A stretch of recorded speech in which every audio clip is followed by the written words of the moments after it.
Hello, नमस्कार विद्यार्थी मित्रांनो. EVS या सब्जेक्टमधील युनिट नंबर 5 मधील शेवटचा मुद्दा आपण या ठिकाणी चर्चेला घेणार आहोत. तो म्हणजे प्रदूषण क्षेत्र अभ्यास किंवा पोल्युशन केस स्टडीज. पोल्युशन केस स्टडीज बरोबर आपण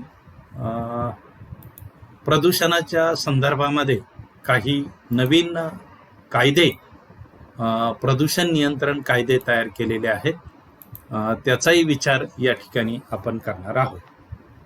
तर पोल्युशनच्या बाबतीमध्ये एक भारतातील महत्त्वाचा केस स्टडीचा आपण इथे थोडक्यात विचार करणार आहोत. गंगा पोल्युशन केस स्टडी. भारतातील सगळ्यात मोठी गंगा नदी हिमालयात उगम पावते गंगोत्री येथे. तिला अनेक मोठमोठ्या उपनद्या येऊन मिळतात आणि भारतातील सर्वात मोठी नदी म्हणून आणि सगळ्यात लांब नदी म्हणून गंगा नदी ओळखली जाते. भारतातील ही एक अतिशय महत्त्वाची नदी आहे. या नदीवर अनेक धार्मिक स्थळं आहे. या नदीमुळे सुपीक गाळाची जमीन तयार झालेली आहे. या नदी खोऱ्यामध्ये मोठ्या प्रमाणात शेती या व्यवसायाचा विकास झालेला आहे. अनेक इंडस्ट्रीज या नदीच्या काठावर वसलेल्या आहेत. मित्रांनो, तुमच्या समोर इथे एक फोटो तुम्हाला दिसतोय की या नदीच्या तीरावर किती प्रचंड प्रमाणात पोल्युशन आहे हे या फोटोवरनं आपल्या लक्षात येईल. आणि त्यामध्ये कचरा जमा करणाऱ्या काही महिला, लहान मुलगा दिसत आहे आणि नदीच्या दुसऱ्या बाजूला मोठी सिटी आपल्याला या ठिकाणी दिसत आहे. आणि यावरनं आपल्या लक्षात येतं की प्रदूषण किती भयानक नद्यांच्या बाबतीमध्ये होतंय. आणि भारतातील जर आपण बघितलं तर प्रत्येक नदीमध्ये हे प्रदूषण मोठ्या प्रमाणात झालेलं दिसतंय. आपल्या गोदावरी नदीचंही आता त्र्यंबकेश्वरला ती नदी उगम पावते आणि नाशिकमध्ये येईपर्यंत तिचं पाणी पोल्युटंट होतं. आणि नाशिकमध्ये तर अजून मोठ्या प्रमाणात या नदीचं पाणी प्रदूषित झालेलं आहे आणि तुम्ही ते बघतात, कधीतरी बघितलं असेल. तर अशा प्रकारे मोठ्या प्रमाणात या नद्यांच्या बाबतीमध्ये ही एक मोठी समस्या निर्माण झालेली आहे. तर या ठिकाणी गंगा नदीचा केस स्टडी आपण या ठिकाणी काही मुद्दे बघणार आहोत. बघा, गंगा नदीमध्ये जास्त प्रदूषण होण्याची काही कारणं इथं 2-3 दिलेली आहेत. पहिलं आहे इंडस्ट्रीज. आता गंगा नदीच्या काठावर अनेक मोठमोठी शहरं वसलेली आहेत. यामध्ये वाराणसी, हरिद्वार, प्रयाग, पटना, कानपूर ही मोठी शहरं आहेत. आणि या शहरांमध्ये कारखानदारीचा विकास मोठ्या प्रमाणात झालेला आहे. आणि ह्या कारखान्यांचं वेस्टेज मोठ्या प्रमाणात पाण्याबरोबर वाहत येऊन गंगा नदीला येऊन मिळतं आणि त्यामुळे मोठ्या प्रमाणात पाण्याचं प्रदूषण झालेलं आपल्याला दिसतं. त्याचप्रमाणे ही जी ठिकाणं आहे ही धार्मिक स्थळं म्हणून अतिशय नावाजलेली किंवा प्रसिद्ध आहे. आणि इथे धार्मिक विधी मोठ्या प्रमाणात केले जातात. आणि या धार्मिक विधीचं निर्माल्य असेल किंवा या नदीमध्ये भाविक आंघोळी करतात, कपडे धुतात आणि त्यामुळेही मोठ्या प्रमाणात या नद्यांचं प्रदूषण होतं.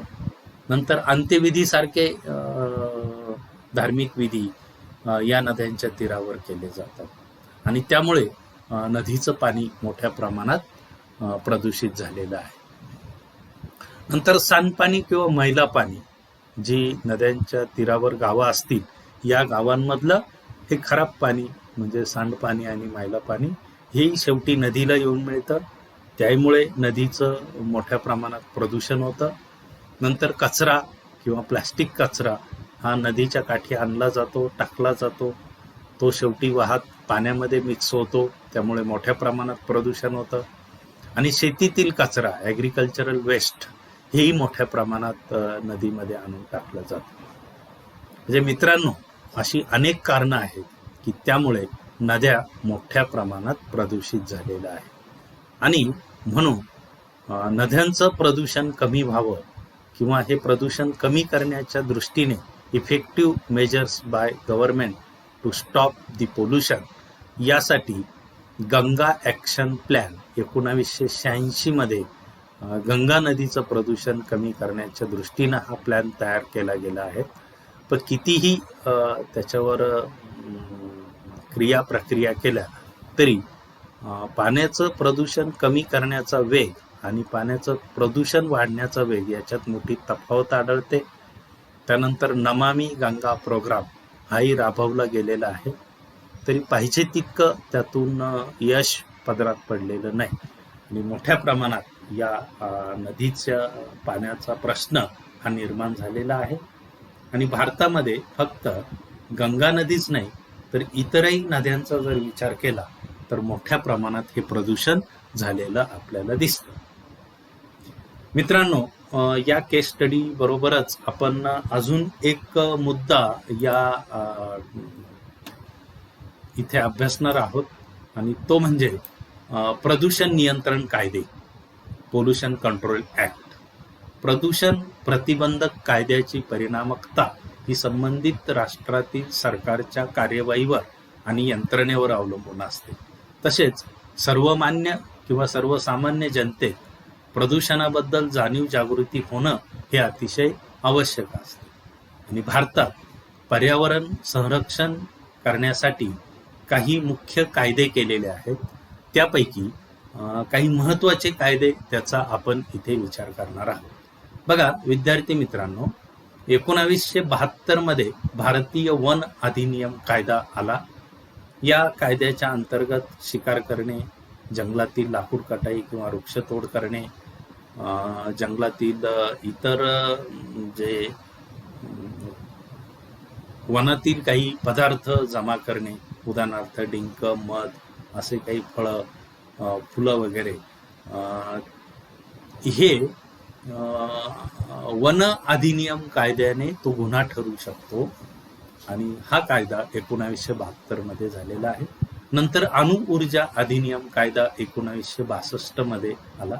कारण अणु ऊर्जामुळे मोठ्या प्रमाणात नदीच्या पाण्यातील किंवा समुद्राच्या पाण्यातील औष्णिक प्रदूषणाचा प्रश्न ऐरणीवर आलेला आहे. कारण याचे जे अणुभट्टे आहेत यांना कूल किंवा थंड ठेवण्यासाठी त्यामध्ये पाण्याचा वापर केला जातो आणि हे उष्ण पाणी नदीमध्ये किंवा समुद्राच्या पाण्यामध्ये सोडलं जातं, खाडीमध्ये सोडलं जातं आणि त्यामुळे पाण्याचं औष्णिक संतुलन बिघडतं आणि त्याचेही परिणाम जलचर प्राणी किंवा वनस्पतींना भोगावे लागतात. नंतर 1948 मध्ये कारखाने अधिनियम कायदा, म्हणजे कारखान्यांमुळे जे प्रचंड हवेचं प्रदूषण होतं, आवाजाचं प्रदूषण होतं, कचऱ्याचं प्रदूषण होतं, हे प्रदूषण थांबवण्यासाठी हा कायदा तयार करण्यात आला. नंतर कीटक संहारक द्रव्य अधिनियम 1968, मोठ्या प्रमाणात कीटकनाशकांचा वापर शेतीसाठी किंवा मोठमोठ्या गार्डनमध्ये केला जातो आणि कीटकांची संख्या दिवसेंदिवस प्रचंड प्रमाणात घटत चाललेली आहे आणि त्याचा परिणाम परिसंस्थेवर होतो आणि म्हणून कीटक संहारक द्रव्य अधिनियम हा कायदा 1968 मध्ये केला गेलेला आहे. वन्यजीव संरक्षण अधिनियम हा कायदा 1972 मध्ये केला. पाणी प्रदूषण प्रतिबंधक व नियंत्रक अधिनियम 1974, पाणी प्रदूषण प्रतिबंध व नियंत्रण कर अधिनियम 1977, वन अधिनियम 1980, हवा प्रदूषण प्रतिबंधक व नियंत्रण अधिनियम 1981, पर्यावरण संरक्षण अधिनियम 1986, मोटर वाहने अधिनियम 1988. कारण जी वाहतुकीची साधनं आहेत रस्त्यावर चालणारी वगैरे, त्याच्यामध्ये ट्रक असेल, बस असेल, रिक्षा असेल, 2 व्हीलर असेल, 3 व्हीलर असेल, यांच्यापासूनही मोठ्या प्रमाणात प्रदूषण, हवेचं प्रदूषण आणि आवाजाचं प्रदूषण होत असतं आणि म्हणून मोटर वाहन अधिनियम कायदा हा 1988 साली आला. या कायद्यानुसार जुन्या गाड्या किंवा देखभाल न झालेल्या गाड्या जोरात भोंगा वाजवणे, हॉर्न वाजवणे याच्यावर कायद्याने बंधनं आहेत आणि म्हणून गाडीला रस्त्यावर चालवण्यासाठी फक्त 15 वर्षाची मुदत दिलेली असते. त्यानंतर ती वाहने त्यांची उत्पादक आपलं काय उपयोगिता कमी होते, वाहनं खराब होतात, अति जास्त धूर त्या वाहनातून निघतो. आणि 1995 मध्ये राष्ट्रीय पर्यावरण प्राधिकरण अधिनियम हे नियम आपल्याला भारत सरकारने केलेले आहेत. कितीही नियम केले किंवा हे केलं तरीही जर तुम्ही बघितलं तर प्रदूषण त्या मानाने फारसं काही कमी झालेलं नाही. तर यामध्ये काही कायद्यांचा आपण इथे थोडासा विचार करूया. उदाहरणार्थ हवा प्रदूषण नियंत्रण कायदा 1981 मध्ये झाला.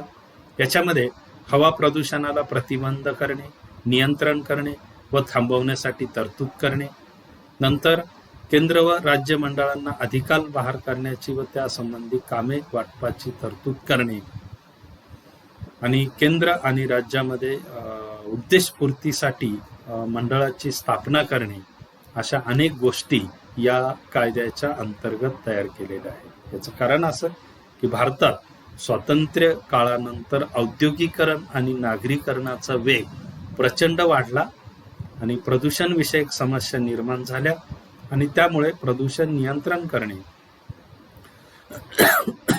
हवेची गुणवत्ता राखणे या उद्देशाने हवा प्रदूषण नियंत्रण कायदा हा 1981 मध्ये संमत करण्यात आला. त्यानंतर पाणी प्रदूषण प्रतिबंधक नियंत्रण कायदा 1974 मध्ये केला गेला.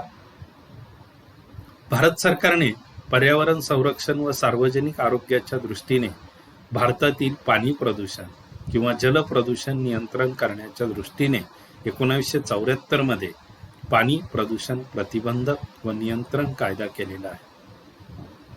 या कायद्याची काही वैशिष्ट्ये जर आपण बघितली तर पहिलं आहे पाणी प्रदूषणास प्रतिबंध व नियंत्रण करण्याची तरतूद करणे, पाण्याची गुणवत्ता टिकवणे किंवा वाढवणे, पाणी प्रदूषणास प्रतिबंधक व नियंत्रण करण्यासाठी मंडळाची स्थापना करणे, या प्रकारचे उद्देश समोर ठेवून आणि हा कायदा पारित करण्यात आलेला आहे. त्याचबरोबर पर्यावरण संरक्षण कायदा 1986 साली पारित करण्यात आला. पर्यावरण रक्षण करण्याच्या उद्देशाने भारत सरकारने 1986 मध्ये पर्यावरण संरक्षण कायदा संमत केला आणि या कायद्यानुसार कोणत्याही उद्योजकाला उद्योग सुरू करताना पर्यावरण व वन खात्याच्या अनुमतीचे प्रमाणपत्र आवश्यक केले आहे. पर्यावरण संरक्षण कायद्याचे उल्लंघन करणाऱ्यास 7 वर्ष तुरुंगवासाची शिक्षा आणि 1 लाख रुपये दंड किंवा रोज 5,000 रुपये दंड आरोप सिद्ध झाल्यावर भरावा लागेल. अशा प्रकारचा कायदा हा 1986 मध्ये भारत सरकारने केलेला आहे. असे अनेक महत्वाचे कायदे आहेत. वन्यजीव रक्षण कायदा आहे. अशा प्रकारचे कायदे हे त्या वेळेला तयार केलेले आहे. तरी सुद्धा प्रदूषणावर पाहिजे तितक्या प्रमाणात ते प्रदूषण कमी करण्यात आपल्याला यश आलेलं नाही. मग अजून जास्त कायदे कडक करण्याची गरज ही भारताला आहे की जेणेकरून ते प्रदूषण कमीत कमी कसं होईल याकडे लक्ष देणं गरजेचं आहे. पुढच्या पिढीच्या दृष्टीने किंवा देशाच्या दृष्टीने या गोष्टी अतिशय महत्त्वाच्या आहेत. थँक्यू.